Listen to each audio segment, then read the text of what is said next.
Une fête de Noël étincelante. Musique, champagne et lumières éclatantes. Mais au milieu de la célébration, l'impensable se produit. Un millionnaire s'emporte et donne un coup de pied à sa femme enceinte devant tout le monde, croyant que son pouvoir et son argent le protégeront des conséquences.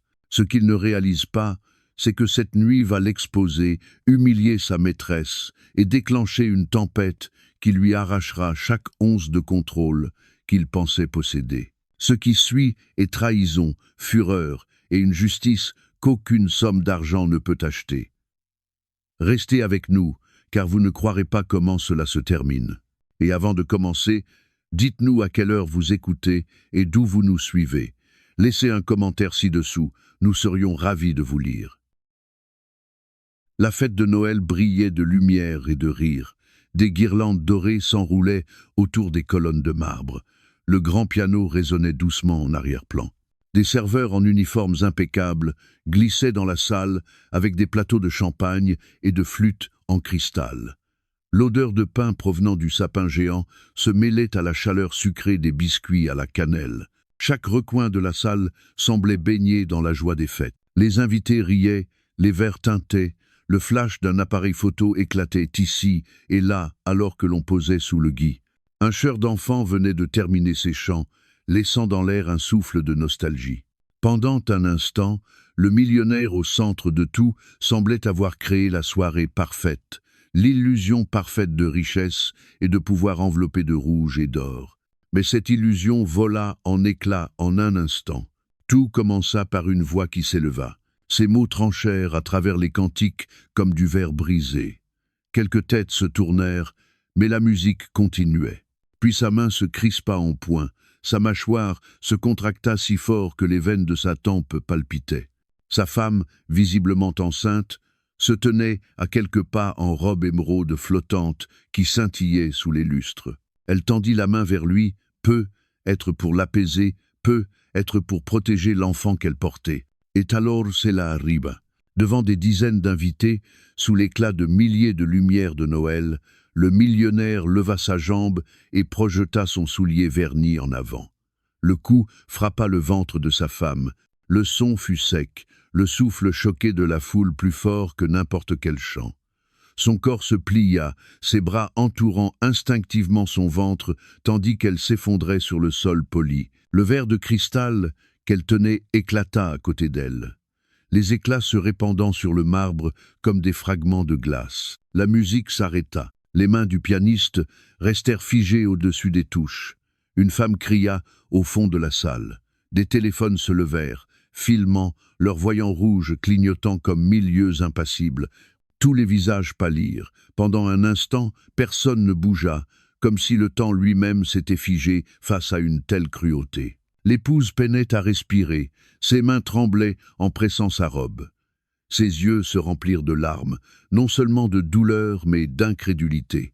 Elle murmura quelque chose que seuls les plus proches purent entendre, une supplique, un cri brisé semblant implorer que la nuit revienne en arrière. Mais rien ne pouvait l'effacer. Les preuves étaient déjà captées par des dizaines de caméras. Un homme près du sapin murmura « L'a-t-il frappé ?» Sa voix tremblait d'incrédulité. Un autre répondit « Oui, mon Dieu, il l'a vraiment fait. » Le millionnaire se tenait droit, la poitrine haletante, les yeux brûlants, non de honte, mais de colère. Il regarda sa femme au sol, comme si elle n'était qu'un obstacle à sa soirée parfaite. Son arrogance empoisonna le silence. Puis, lentement, le silence se brisa. Le craquement des éclats de verre sous les pas résonna alors que les invités se précipitaient. Quelqu'un cria « Appelez une ambulance !» Une autre voix, tremblante « Elle est enceinte. Aidez-la !» Mais au-dessus des cris, au-dessus des pas précipités et des clics des caméras, un détail demeurait. Dans le coin de la salle, fixé au-dessus des couronnes et des guirlandes, le voyant rouge d'une caméra clignotait régulièrement. Elle ne se détourna jamais, ne s'arrêta jamais, n'en manqua pas une seconde. La salle retenait son souffle, mais la caméra continuait d'enregistrer. Tous les invités comprirent en un instant. Ce n'était pas seulement un acte de cruauté privée, c'était une preuve, c'était la vérité. Et le monde la verrait. Suspense. 27 minutes plus tôt, Personne n'aurait pu prévoir la chute de cette nuit. Le bruit du verre brisé résonnait encore dans la salle, tandis que la femme tremblait au sol. Sa robe émeraude s'étalait autour d'elle comme une vague tombée, son éclat terni par les éclats de cristal sous le lustre. Les lumières du sapin clignotaient innocemment, déplacées dans le cauchemar qui se déroulait. Les invités restaient figés, leur flûte à demi levée, hésitant entre intervenir ou se réfugier dans la foule. Son visage était pâle, sa respiration irrégulière. Une main pressait son ventre arrondi, l'autre s'appuyait au sol. Le mascara traçait des sillons noirs sur ses joues baignées de larmes. Le sourire qu'elle arborait fièrement pour les photos quelques heures plus tôt avait disparu. À sa place, il y avait la peur brute, celle qui saisit non seulement le cœur d'une femme, mais aussi l'avenir qu'elle porte. Le silence se brisa lorsqu'une femme en robe à paillettes hurla, le son ricochant sur les murs de marbre. Puis vinrent les murmures, d'abord bas et affolés, puis plus forts à mesure que l'horreur grandissait. L'a-t-il vraiment fait? Devant nous tous, elle est enceinte. Comment a-t-il pu? La femme du millionnaire tenta de se relever, mais son corps tremblait. L'effort arracha un nouveau souffle à la foule. Deux invités se précipitèrent, se penchant pour l'aider.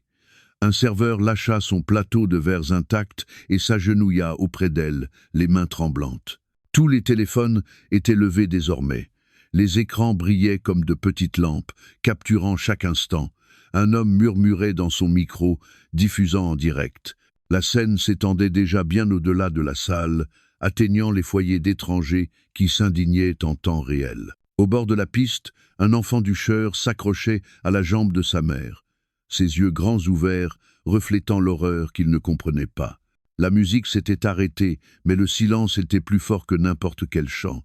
Le millionnaire se tenait là, immobile, comme si le chaos ne le concernait pas.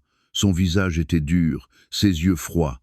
Il ne tendit pas la main à sa femme, ne s'agenouilla pas, n'offrit aucun geste. Il la fixa avec mépris, comme si elle l'avait humilié en tombant devant ses invités. Ce mépris ne fit qu'alimenter le choc des témoins. Un homme en smoking s'avança, pointant un doigt tremblant vers lui. « Vous l'avez frappé, nous l'avons tous vu. Vous avez frappé votre femme enceinte. » Ces mots déchirèrent le bruit comme une lame. La mâchoire du millionnaire se contracta, mais il ne répondit rien. Il ajusta simplement ses boutons de manchette, son silence refusant de reconnaître la gravité de l'acte. Pendant ce temps, son épouse luttait pour se reprendre. Elle pressa une main contre son ventre et murmura, ses lèvres tremblantes à peine audibles. « S'il vous plaît, mon bébé ». Cette simple supplique embrasa la salle. Le sortilège du silence se rompit complètement. Plusieurs femmes se précipitèrent, la protégeant des caméras. Une invitée appela une ambulance, une autre exigea que la musique ne reprenne pas. Éteignez. Personne ne touche aux instruments. Ce n'est plus une fête. Dans un coin, une journaliste noircissait frénétiquement son carnet, son stylo courant, comme si chaque seconde pouvait disparaître si elle ne la capturait pas. Un photographe zooma sur le visage de la femme, son angoisse figée dans un éclat. Le poids de l'événement s'abattit sur tous les présents. Ce n'était pas une dispute privée. C'était un acte de violence publique, une blessure ouverte exposée en pleine célébration.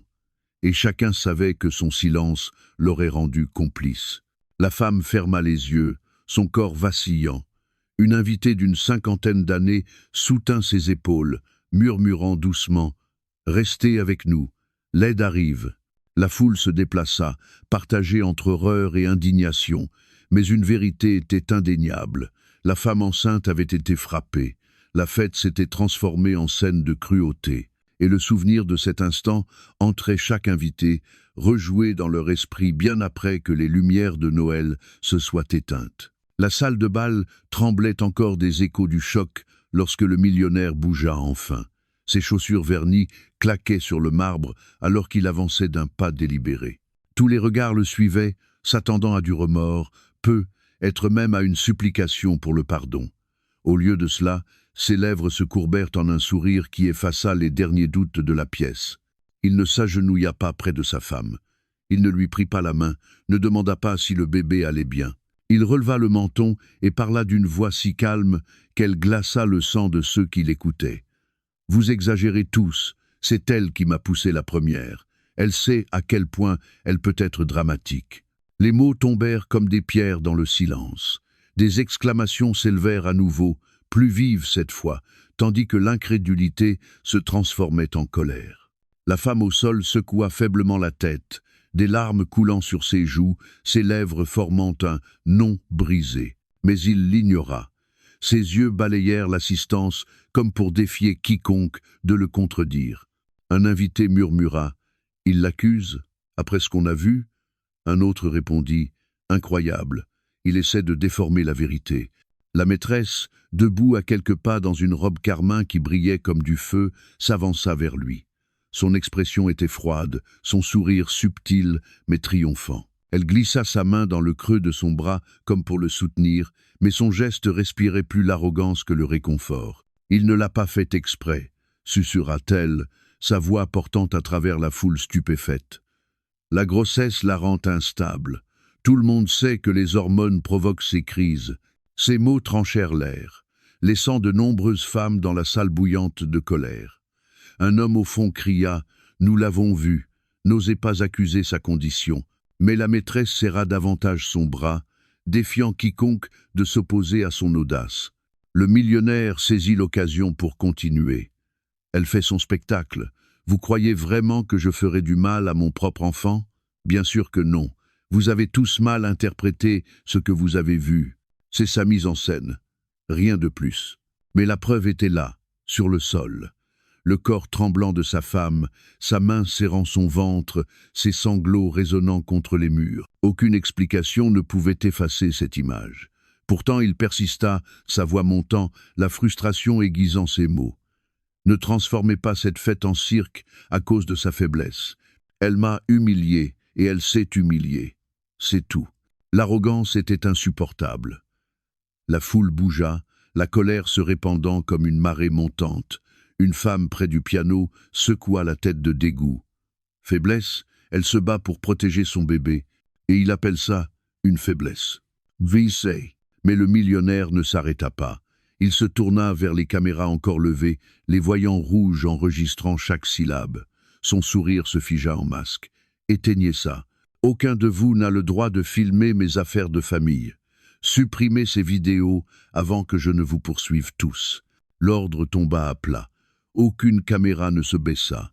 Au contraire, davantage d'invités levèrent leur téléphone, déterminés à capturer non seulement sa violence, mais aussi sa cruauté. La tension s'épaissit, comme un fil tendu vibrant à chaque battement de cœur. Au sol, sa femme ouvrit les yeux.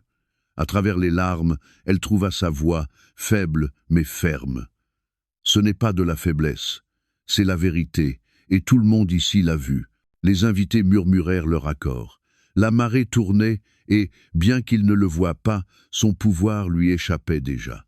Pourtant, il s'accrocha à son arrogance, l'enveloppant comme une armure. « Vous la croyez ?» ricana-t-il. « Après tout ce que j'ai construit, après toute la richesse et les opportunités que j'ai offertes, vous choisissez de croire une femme hystérique ?» Ces mots scellèrent son image aux yeux de chaque témoin. Il n'y avait plus d'illusion derrière laquelle se cacher.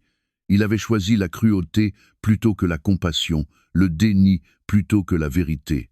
Et la salle de bal, autrefois pleine de rire, vibrait maintenant d'indignation. La salle, déjà lourde de tension, déplaça son attention lorsque la maîtresse avança. Sa robe carmin scintillait sous les lustres, chaque pas résonnant d'une confiance presque théâtrale. La foule s'écarta instinctivement, lui ouvrant un passage comme si elle possédait l'espace. Ses lèvres se courbèrent en un sourire lent, et ses yeux, froids et tranchants, balayèrent l'épouse au sol comme un prédateur savourant son avantage. Elle se cramponna au bras du millionnaire, inclinant la tête sur son épaule avec un geste à la fois intime et public. Le mouvement était délibéré.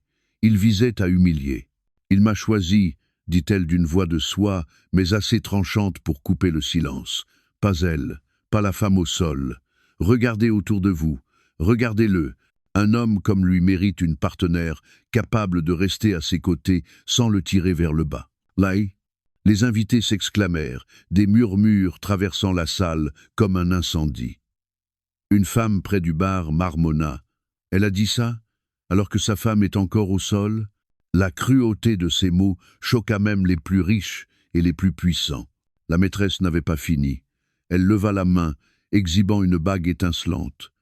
Ce n'était pas un cadeau de ce soir. C'était un présent secret, preuve d'un lien caché jusqu'à cet instant. « Vous voyez ça ?» demanda T en tournant sa main pour que chaque caméra capte l'éclat. « Il m'a promis cet avenir bien avant qu'elle n'imagine qu'il le ferait. » L'épouse eut un hoquet, ses yeux en larmes fixés sur la bague. La trahison n'était plus un murmure derrière des portes closes. Elle était exhibée, fièrement affichée et diffusée devant chaque témoin. La maîtresse rit doucement, un son dégoulinant d'arrogance. Pendant qu'elle jouait à la parfaite petite épouse, c'est moi qui l'appelais la nuit.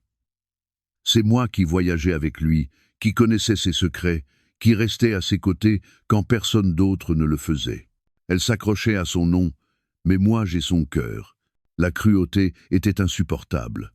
Plusieurs invités se détournèrent, certains baissant les yeux, d'autres fixant la maîtresse avec mépris. Mais elle se nourrissait de l'attention. Elle en voulait chaque goutte. Elle sortit son téléphone de sa pochette et le brandit légèrement comme pour défier quiconque de la contredire. Sur l'écran apparaissait une photo, indéniable et compromettante.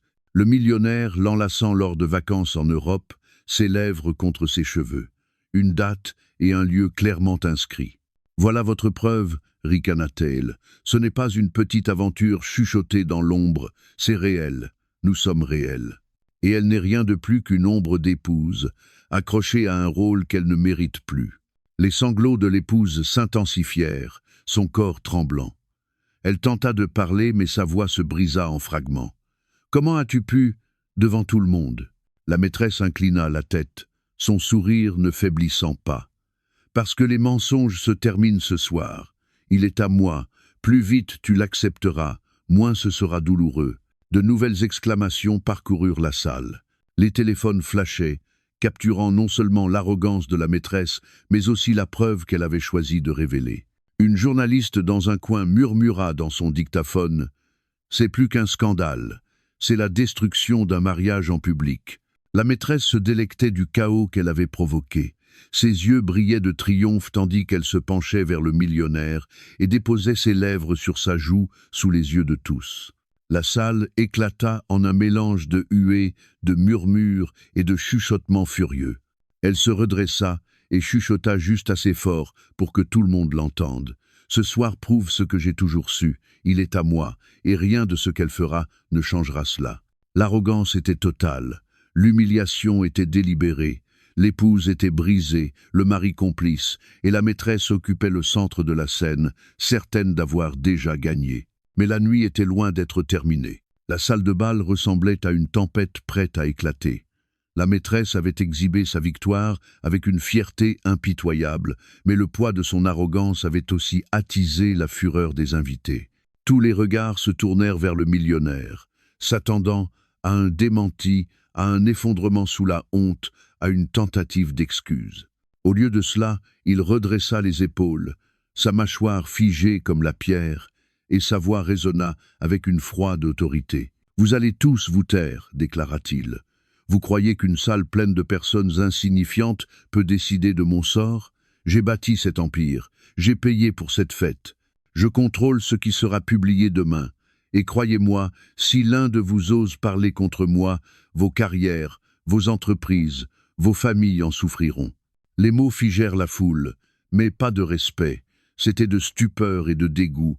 L'arrogance de sa déclaration se répandit comme un poison. Il fit un pas de plus, son regard balayant la salle, s'arrêtant sur les téléphones levés et les caméras clignotantes. Sa voix s'assombrit. « Éteignez-les. Toutes. J'ai des avocats qui vous dépouilleront de tout si le moindre extrait de ce soir venait à circuler. » Un murmure parcourut la foule, mais aucun téléphone ne se baissa. Au contraire, davantage d'appareils se levèrent, décidés à enregistrer chaque mot. La maîtresse se pencha vers lui, murmurant assez fort pour que certains l'entendent. « Montre-leur qui tu es, qu'ils voient ce qu'est le vrai pouvoir. » Encouragé, il continua. « Je peux faire tomber des contrats avant l'aube. Je peux briser des carrières d'un simple appel. Comprenez-vous qui je suis ? Pensez-vous vraiment que le monde croira la parole d'une femme en pleurs, instable, plutôt que la mienne? Des exclamations éclatèrent à nouveau. Un homme en smoking secoua la tête d'incrédulité. Instable? Elle saigne sur le sol? Et vous l'appelez instable? Le millionnaire l'ignora. Sa voix monta, résonnant contre les murs de marbre. C'est mon récit. Je décide de ce qui vit et de ce qui meurt dans l'actualité. Demain, cette histoire disparaîtra. Elle disparaîtra. Et quiconque sera assez fou pour me défier le regrettera. La cruauté de ses paroles alourdissait l'air. Sa femme gisait en tremblant, serrant son ventre, tandis que ses menaces s'abattaient sur elle comme des vagues destinées à étouffer tout espoir. Ses sanglots se firent plus discrets, mais ses yeux rouges et gonflés, emplis de douleur, restèrent fixés sur lui, incrédules. Au fond de la salle, une journaliste osa parler. « Vous ne pouvez pas faire taire la vérité, pas ce soir, pas avec nous tous qui regardons. » Le rire du millionnaire claqua, creux et tranchant. « La vérité, c'est moi qui la crée. Vous vivez de mon argent, de mes parrainages, de mes affaires. Si je retire ma main, vous vous effondrez. Ne me provoquez pas. » Un silence retomba.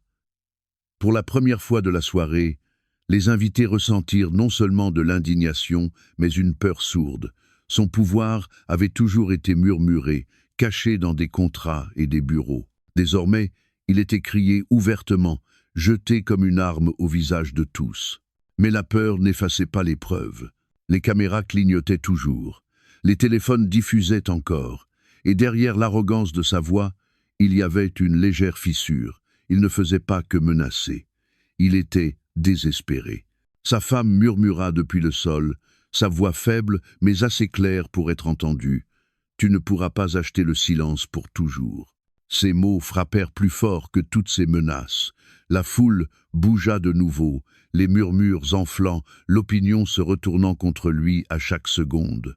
Et bien qu'il restât droit, couvert de richesse et de pouvoir, ces menaces avaient révélé plus que de l'autorité.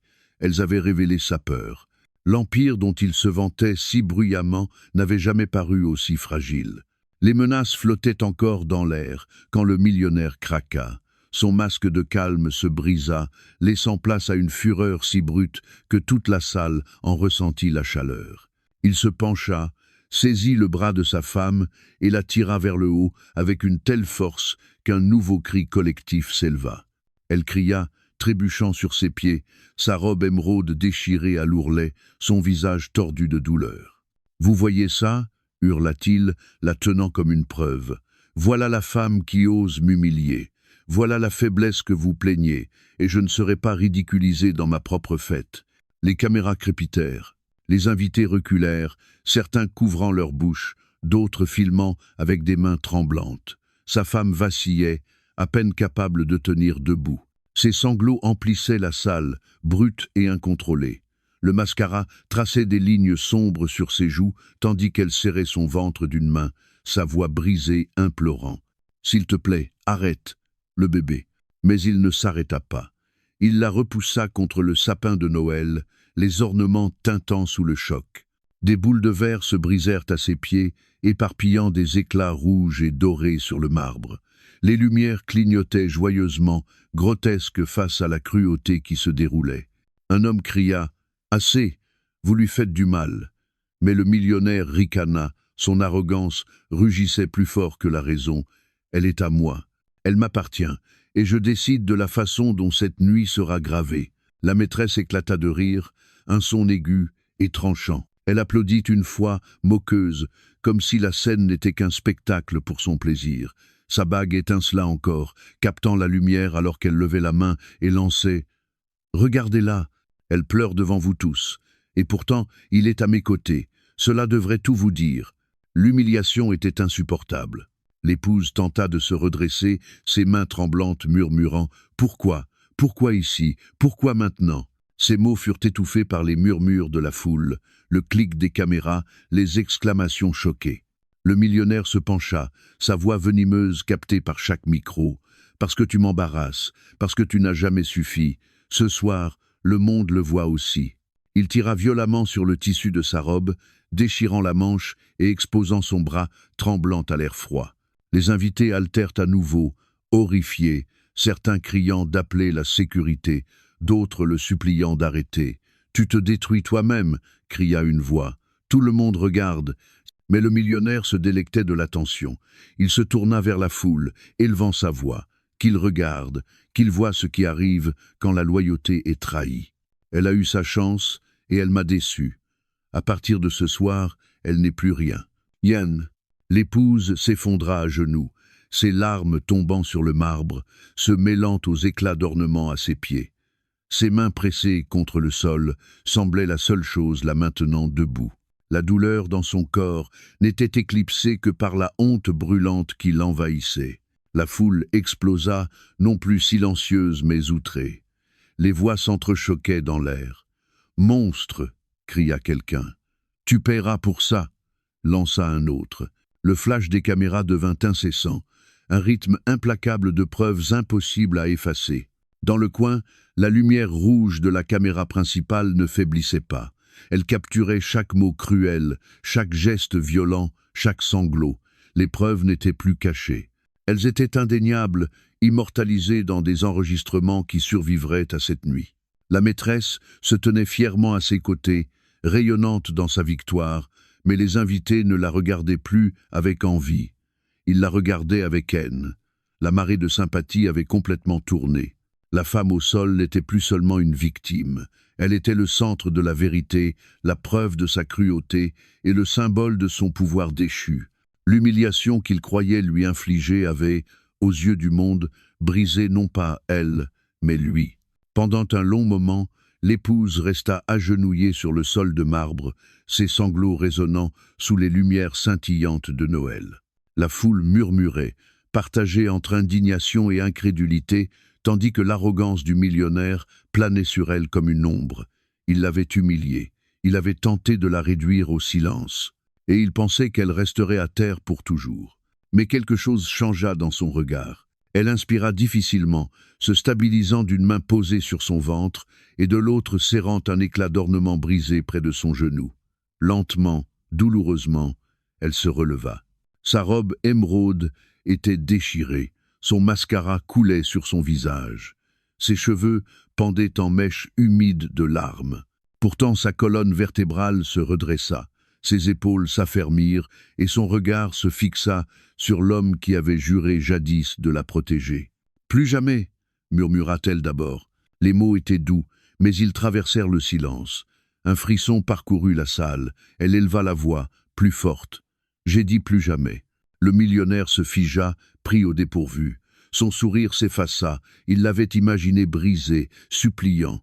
Au lieu de cela, elle se tenait droite, sa voix ferme résonnant dans la salle de bal. « Tu crois que tu me possèdes, tu crois que ton argent te donne du pouvoir sur ma vie, mais ce soir, devant tous ces témoins, je dis la vérité. Tu ne peux plus me contrôler. » Des exclamations s'élevèrent. Une femme dans la foule porta la main à sa bouche. Un homme près de la scène murmura. Elle lui tient tête. Enfin, sa voix gagna en intensité, chaque mot chargé de la force même de la douleur qu'il lui avait infligée. « Tu m'as traité de faible. Tu leur as dit que j'étais instable. Mais ce qu'ils ont vu ce soir n'était pas de la faiblesse. C'était ta cruauté, et je ne serai plus ta victime, pas une seconde de plus. » « Jendo !» La maîtresse ricana, tentant de l'interrompre. « Assieds-toi avant de t'humilier encore. » Mais l'épouse tourna la tête, ses yeux flamboyants de défi. L'humiliation, c'est vivre dans le mensonge. L'humiliation, c'est rester auprès d'un homme qui traite les femmes comme des objets. Tu peux porter sa bague, tu peux montrer ses photos, mais tu ne peux pas effacer ce que le monde a vu ce soir. La foule éclata en murmures et en approbation. Les téléphones se levèrent plus haut, les caméras zoomant davantage. Pour la première fois de la soirée, les mots de l'épouse dominaient la salle. Elle s'avança vers son mari, sa voix inébranlable. « Tu m'as humilié, mais tu t'es aussi dévoilé. Tous ici ont vu ton vrai visage, ils ne l'oublieront pas, et je ne le pardonnerai pas. » Les mains du millionnaire tremblaient à ses côtés. Son pouvoir, si soigneusement construit, s'effritait. Ses menaces et son contrôle se délitaient face à sa résistance. L'épouse releva le menton, ses yeux humides mais ardents. « Tu pensais que ce soir me détruirait, mais ce soir m'a libéré. Je ne resterai pas silencieuse, je ne me cacherai pas, et je ne te laisserai pas décider qui je suis. » Des murmures de soutien s'élevèrent. Quelqu'un cria « Tiens bon, nous sommes avec toi ». Une autre voix lança « Dis la vérité, n'arrête pas ». Son corps souffrait encore. Sa grossesse la rendait fragile. Mais son esprit brillait plus fort que les lustres au-dessus d'elle. Elle n'était plus seulement la femme à terre, elle était la voix de la résistance, l'incarnation de la vérité, et debout devant son mari, ses larmes se transformèrent en feu. « Ce soir, déclara-t-elle, je choisis de me défendre, et je ne serai plus jamais réduite au silence. » La salle de bal explosa d'applaudissements et de cris d'approbation. La victime n'était plus impuissante, elle devenait survivante. Sa voix résonnait encore, son serment se répercutant contre les murs de marbre. La foule, autrefois figée par la peur, murmurait désormais son soutien. Les téléphones filmaient chaque seconde. Le millionnaire bougeait nerveusement, son arrogance s'amenuisant face à sa défiance. Sa maîtresse lui souffla à l'oreille de reprendre le contrôle. Mais avant qu'il ne parle, les portes de la salle s'ouvrirent. Un souffle glacé d'air hivernal balaya la pièce. Toutes les têtes se tournèrent. Dans l'encadrement se tenait une silhouette en costume rouge de Père Noël, barbe blanche pendante, bottes couvertes de neige. D'abord, quelques invités rirent nerveusement, croyant à une animation mal préparée. Mais l'homme retira la fausse barbe et l'ambiance changea instantanément. C'était le mari de la maîtresse. Des exclamations parcoururent la salle.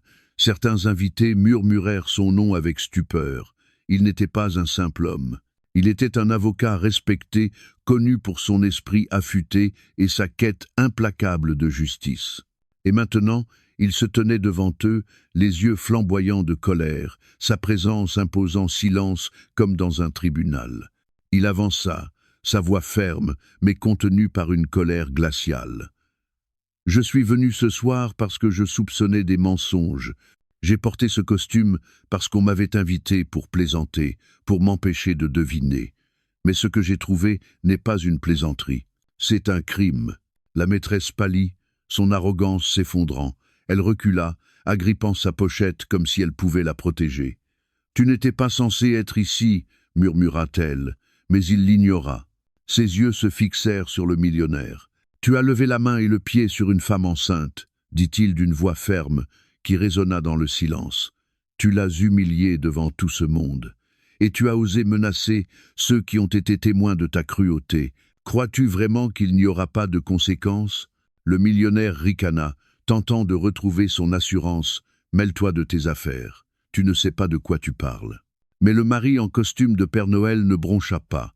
Il leva la main, révélant une clé USB qui brillait sous le lustre. « En réalité, je sais tout. J'ai des enregistrements, des messages, des courriels. La preuve de ta liaison avec ma femme, la preuve de tes menaces. Et maintenant, grâce à chaque téléphone et caméra dans cette salle, la preuve de ta violence. Ce soir, tu es fini. » La foule s'enflamma, des voix s'élevant de stupeur et de soulagement. Les invités pointaient le millionnaire en criant « Nous l'avons vu aussi, nous avons les vidéos. » L'épouse, encore tremblante mais debout, laissa échapper un souffle en voyant l'homme qui venait de renverser la soirée. Elle murmura « Merci mon Dieu ». Ses yeux brillaient d'espoir pour la première fois. La maîtresse tenta d'intervenir, sa voix aiguë de panique. « Il ment, il est juste jaloux, il… » Mais son mari la fit taire d'un regard plus froid que la glace. « Non, j'en ai fini avec tes mensonges. Tu m'as trahi, et maintenant tu es exposé devant tous. Ce soir, tu n'es plus seulement une maîtresse. Tu es complice de sa cruauté. » La tension éclata dans la salle. Certains invités acclamèrent, d'autres crièrent de colère contre le millionnaire et sa maîtresse. L'atmosphère festive de la fête de Noël s'était transformée en tribunal. La lumière des lustres brillant non plus comme célébration, mais comme projecteur de vérité. L'homme en costume de Père Noël s'avança, sa voix montant pour que tous entendent. « La justice n'est pas aveugle ce soir. Elle a des yeux, des dizaines d'yeux, et chacun d'eux vous observe. Vous ne pouvez pas vous cacher, vous ne pouvez pas nous réduire au silence, et vous ne pouvez pas effacer ce qui a été vu. » Le visage du millionnaire perdit ses couleurs. Pour la première fois de la soirée, La peur était sienne. La salle de bal semblait retenir son souffle. Le mari en costume de Père Noël se tenait droit, ses paroles résonnant encore sous les voûtes de marbre.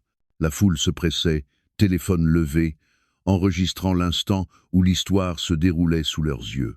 Le millionnaire, autrefois si arrogant, paraissait soudain minuscule sous les lustres éclatants. Ses mains tremblaient, ses yeux fuyaient comme ceux d'un homme cherchant une sortie qui n'existait plus. Sa voix se brisa quand il parla enfin. Ce n'est pas réel. Vous êtes manipulé. Rien de tout cela ne peut être prouvé. » Mais ces mots n'avaient aucun poids. Chaque téléphone, chaque caméra, chaque témoin était une preuve. Son déni s'écrasa, avalé par la tempête d'indignation qui montait autour de lui. La maîtresse chancela, sa robe carmin semblant soudain moins un symbole de triomphe qu'une marque écarlate de honte. Ses yeux se tournèrent vers son mari, l'homme qui avait exposé sa trahison si brutalement. Elle tenta une excuse, sa voix aiguë et désespérée. « S'il te plaît, ce n'était pas ce que tu crois. Il m'avait promis. Il avait dit qu'il la quitterait. » La foule éclata en exclamations et en murmures furieux. Certains invités rirent amèrement de sa tentative de réécrire la vérité. Une femme près du sapin siffla « Nous avons tous vu les photos. Nous avons entendu tes paroles. Tu ne peux plus nier. » Le masque de la maîtresse se fissura. Son sourire parfait s'effondra. Ses larmes brouillèrent son maquillage, laissant des traces noires sur son visage. Elle serra sa bague de diamants comme si elle pouvait lui rendre sa dignité. Mais la bague, autrefois symbole de pouvoir volé, brillait désormais comme une preuve de sa chute. Le millionnaire tenta encore de parler, ses mots se bousculant. « Je peux arranger ça, je peux tout effacer. Donnez-moi juste un peu de temps. » Sa voix était affolée, suppliante. Il chercha du regard la maîtresse, comme si elle pouvait encore rester à ses côtés. Mais elle s'éloigna, ses talons claquant sur le marbre, voulant mettre de la distance entre elle et le naufrage qu'il était devenu. Sa trahison à lui fut rapide. « Il m'a forcé !» cria-t-elle en pointant l'homme qu'elle avait autrefois revendiqué. « Il a dit qu'il me détruirait si je refusais. Je n'ai jamais voulu ça. » Les invités rugirent d'incrédulité. Un homme cria du fond « Menteuse, tu l'exhibais devant elle. Nous t'avons tous vu te moquer de sa femme. » La maîtresse s'effondra sur une chaise, ses sanglots emplissant l'air. Son arrogance avait disparu, remplacée par les tremblements de quelqu'un dont le monde venait de s'écrouler. Les caméras captèrent chaque larme, chaque supplication brisée. L'attention qu'elle avait jadis recherchée devenait maintenant le projecteur de son déshonneur. Pendant ce temps, le millionnaire restait figé. La sueur perlait sur son front. Il l'essuya d'une main tremblante, ce qui ne fit que le rendre plus pitoyable. Son empire, autrefois inébranlable, semblait s'effondrer en temps réel. Les journalistes murmuraient frénétiquement dans leurs micros. Une voix domina. Les actionnaires réagissent déjà. Ce scandale se propage plus vite que n'importe quelle rumeur qu'il a connue. Le jugement de la foule n'était plus caché. Les invités criaient ouvertement « monstre »,« lâche »,« bourreau ». Chaque mot tombait comme une pierre, l'écrasant sous le poids de la vérité. Son épouse se tenait non loin, soutenue par quelques femmes qui la maintenaient doucement. Son visage était pâle, mais ses yeux restaient fixes, observant l'homme qui avait brisé son esprit se briser lui-même. Elle n'avait pas besoin de parler. Le silence de son regard parlait plus fort que n'importe quelle accusation. La maîtresse cacha son visage dans ses mains. La tête du millionnaire s'affaissa sur sa poitrine. Le pouvoir auquel il s'était accroché s'était échappé. À sa place, il ne restait que la ruine, capturée pour toujours sur les écrans de ceux qui avaient été témoins de sa chute. Pour la première fois de la soirée, la salle ne lui appartenait plus, elle appartenait à la vérité. La salle de bal, qui avait autrefois résonné de rire et de musique, portait désormais le silence lourd du jugement. Le verre brisé scintillait encore sur le marbre, les lumières du sapin clignotaient faiblement et l'odeur du champagne renversé persistait. Le millionnaire se tenait vide, le visage décoloré, la sueur coulant de ses tempes. La maîtresse était affaissée sur une chaise, son mascara coulant, ses sanglots étouffés dans ses mains tremblantes. Tous deux avaient été dépouillés de leur fierté, de leur pouvoir et de leur illusion de contrôle. En contraste frappant, L'épouse se tenait droite. Sa robe émeraude était déchirée, ses cheveux en désordre, ses joues marquées de larmes, mais elle rayonnait d'une force qu'aucune cruauté ne pouvait éteindre. Les invités l'entouraient, non comme des témoins silencieux, mais comme des protecteurs. Leur regard reflétait non pas la pitié, mais l'admiration. Ils l'avaient vue souffrir, et maintenant ils la voyaient se relever. Le mari, en costume de Père Noël, se plaça à ses côtés, sa présence imposante mais douce. Il s'adressa à la foule d'une voix claire et ferme. « Ce soir, nous avons vu la violence, nous avons vu la trahison, mais nous avons aussi vu la vérité, et la vérité ne sera pas enterrée, ni par l'argent, ni par les menaces, ni par les mensonges. » Ces paroles parcoururent la salle, déclenchant des applaudissements, des murmures d'approbation et même des larmes chez certains témoins bouleversés. Des policiers entrèrent dans la salle, leurs uniformes brillant sous la lueur des lustres. Le millionnaire tenta de protester, sa voix se brisant. « Vous ne pouvez pas m'arrêter. Je finance la moitié de cette ville. Je suis intouchable. » Mais le ton de l'officier était ferme. « Personne n'est intouchable. Vous avez agressé votre épouse devant des dizaines de témoins.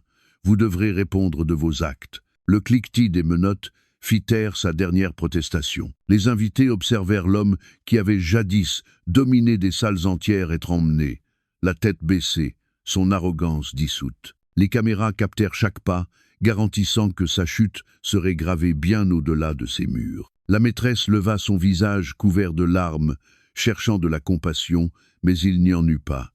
Son propre mari la fixa avec des yeux plus froids que l'acier. « Tu voulais la lumière des projecteurs, dit-il calmement. Maintenant tu l'as. » Elle s'effondra sur sa chaise, vaincue, tandis que des murmures de dégoût l'entouraient. L'épouse inspira lentement, sa main reposant sur son ventre. Le chaos de la nuit ne l'avait pas brisée. Il avait révélé sa résilience. Sa voix, calme mais ferme, emplit la salle. Ce soir devait être une célébration. Il est devenu une épreuve. Et bien que j'ai été jeté à terre, je n'y resterai pas. Mon enfant ne grandira pas dans l'ombre de la violence. Nous nous relèverons. L'œil. La foule éclata en applaudissements, non pas ceux d'un gala mondain, mais des applaudissements bruts de personnes ayant été témoins du courage. Certains invités pleuraient ouvertement, d'autres acclamaient, leur voix la portant plus haut que les lustres. La musique ne revint pas. À la place, le son de l'unité emplissait la salle. Les invités l'entouraient, offrant des vestes pour couvrir sa robe déchirée, de l'eau pour l'apaiser, des téléphones pour contacter ceux en qui elle avait confiance. Elle n'était plus seule. Dehors, des flocons tombaient, recouvrant la ville d'un manteau pur. Lorsque l'épouse franchit les portes, sa main toujours posée sur son ventre, l'air glacé caressa ses joues comme une promesse. Un nouveau départ l'attendait au-delà de ces murs. La nuit avait commencé dans l'humiliation, mais elle s'acheva dans le triomphe. La justice avait parlé et les chaînes du silence s'étaient brisées. Et quand les caméras s'abaissèrent enfin, une vérité demeurait claire. Aucune richesse, aucun mensonge et aucune cruauté ne pourrait jamais enterrer la force d'une femme qui avait choisi de se relever.